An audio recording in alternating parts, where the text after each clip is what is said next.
Morning, friends. It's a couple of days since I made a video. It's April 25th. I'm going to talk about, Grunt Your Giants is on the screen, which leads me to a couple of rants, and I'm just going to briefly mention those, and then I'm going to talk about tetrahedron a little bit and multiplication.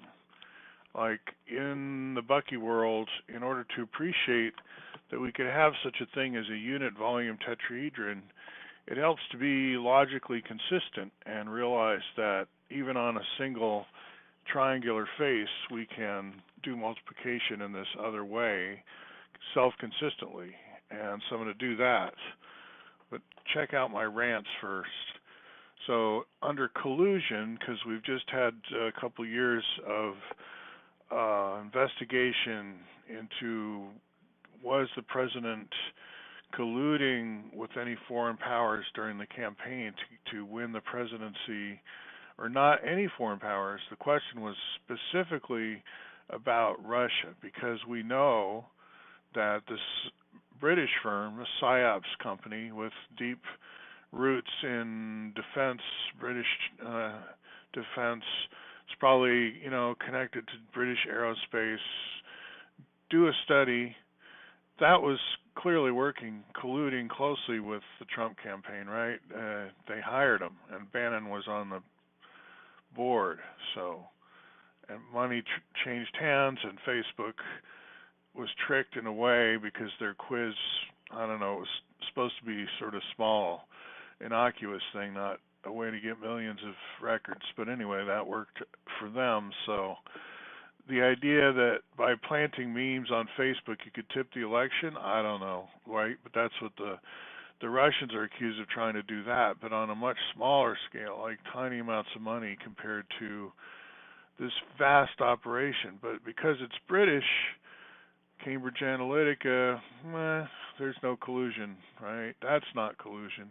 It's not like I'm saying, hey, let's impeach or something. I'm not one of those people, because hey, you're going to get foreign companies involved. But anyway, the other rant is I just think it's hypocritical. It's only if it's Russian do we care. You can hire Ugandan firms. You can work with, Tasmania or India, but not Russia. That's the line you don't want to cross for some reason. Facebook rant, it's another rant about, because of this Grunch Giants here, we have some literature we could share. Like, it's easy, it's short book, high school reading, and this Medal of Freedom winner who gets it from Reagan, he's also just declared the U.S. bankrupt because we have no more freedoms. And this is way back in the 1980s. We're not living up to the Constitution anymore and stuff.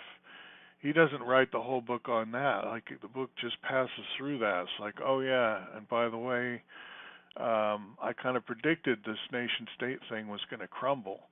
So before he dies, he has a way of telling his narrative where we get to his, I call it, where we take nations less seriously, which is definitely happening, right? Because it's such a clown show these days, right?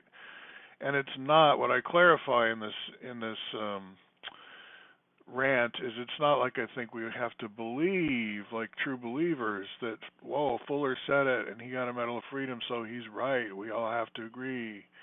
Not like that. It's just that he said it and that he was a Medal of Freedom winner and all these other awards and patents, and for a long time was kind of the face of positive futurism. He was used for the World's Fairs and stuff. His work was used to show what America had to offer in a positive way, you could say. So by the government, right? He was, and I talk about whether he's a cold warrior and what that means and so on. It's just part of literature now that this is what happened. Just like with Ezra Pound, he got locked up, but he's still someone we study, right? It's not like you suddenly stop reading things because they have a weird twist in them, and this is, I think, an odd twist. I don't think we have public schools if we don't teach American history, and this is part of American history. Not that what he said came true and the U.S. is bankrupt. We could argue about that.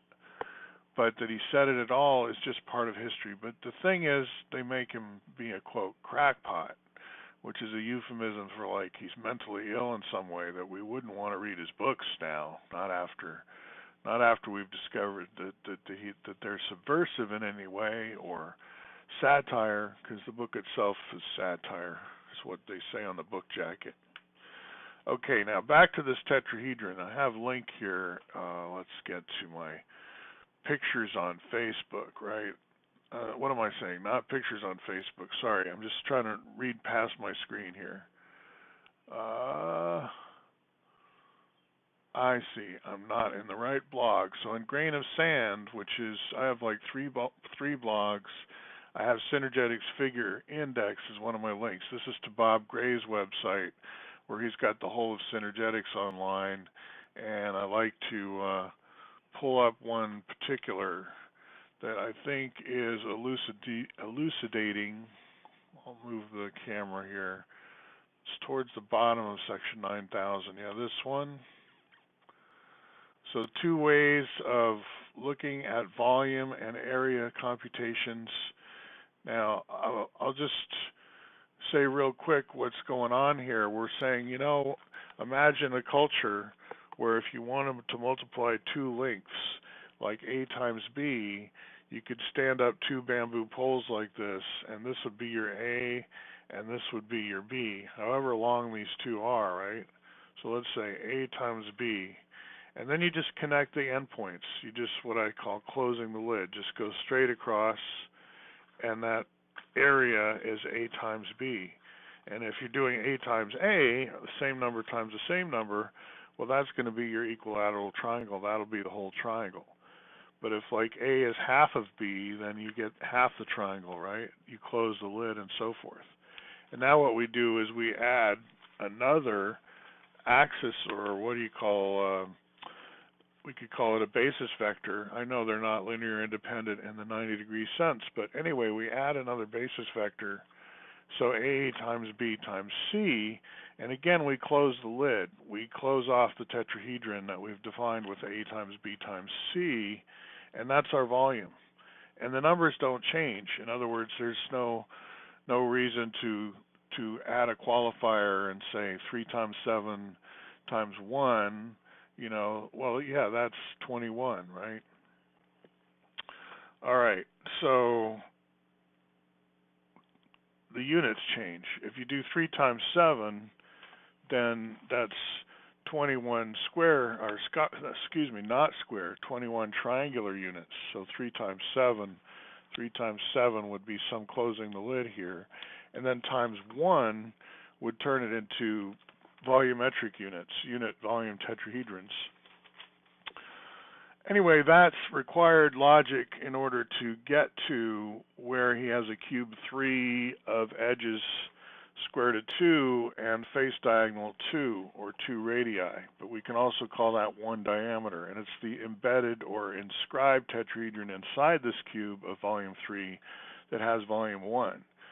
But in ordinary XYZ math, this cube would not have the edges it has in order to have a volume of 3. You have to kind of go through that demo I just went through to build up in your mind a different paradigm for multiplying A times B times C. Now, it's very intelligible. It's something we could do in philosophy of mathematics. We could do it at elementary school. It's sort of mind expanding. It's also kind of duck rabbit. It's kind of seeing in a new way. But I don't think it's mentally ill or crackpot, actually. So I'm still thinking that American literature has been suppressed. We don't teach it. And so when Fuller says America's bankrupt, in a way I think it came true just because, we're too insecure and too scared to look at ourselves and to read our own literature. So what does that make us? There's another question for you. All right, makes us scared, yeah, but are we still like really Americans if we can't read our own history? That's what I'm asking.